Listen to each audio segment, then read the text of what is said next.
പിന്നെ എല്ലാവർക്കും ഒരു ചോദ്യമുണ്ട്, കമ്പ്യൂട്ടറിൽ എന്തെങ്കിലും ചെയ്യാൻ കഴിയുമോ എന്നുള്ളത്. അത് ചെയ്യാൻ കഴിയുന്ന കാര്യം ഇപ്പോൾ ഞാൻ കാണിച്ചു തരാൻ വേണ്ടി പോകുന്നത് ചെയ്ത് വെച്ചതാണ്.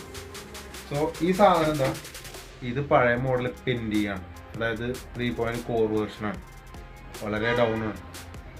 അപ്പോൾ ഇതിൽ ഞാൻ എന്ത് ചെയ്തു, ഒരു 8 GB ഇൻബിൽഡ് ചെയ്തു.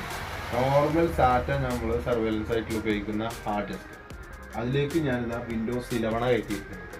അതിൻ്റെ ഫീച്ചേഴ്സ് ഇപ്പോൾ ഞാൻ കാണിച്ചു തരാം. റെഡി ആയിട്ട് കണ്ടോ. സെറ്റിങ്സ് എടുത്തിട്ട് അബൌട്ടിൽ പോയിട്ട് സ്റ്റോറേജ് കപ്പാസിറ്റി ഇതുണ്ട്, നിങ്ങൾ 8 GB Ram, Intel core Pentium, എല്ലാ വേർഷനും എന്താ. ഓക്കെ, അപ്പോൾ ചങ്കളെ ഇങ്ങനത്തെ കാര്യങ്ങൾ പേടിക്കണ്ട. ഇനി അതേപോലെ തന്നെ പഴയ മോഡൽ പി സികൾ നിങ്ങൾക്ക് ഗെയിമിംഗ് മോഡൽ പി സി ആക്കി തരുന്നുണ്ടെങ്കിലും കുറഞ്ഞ ബഡ്ജറ്റിൽ, ഏറ്റവും കുറഞ്ഞ ബഡ്ജറ്റിൽ നമ്മൾ ചെയ്തു തരും.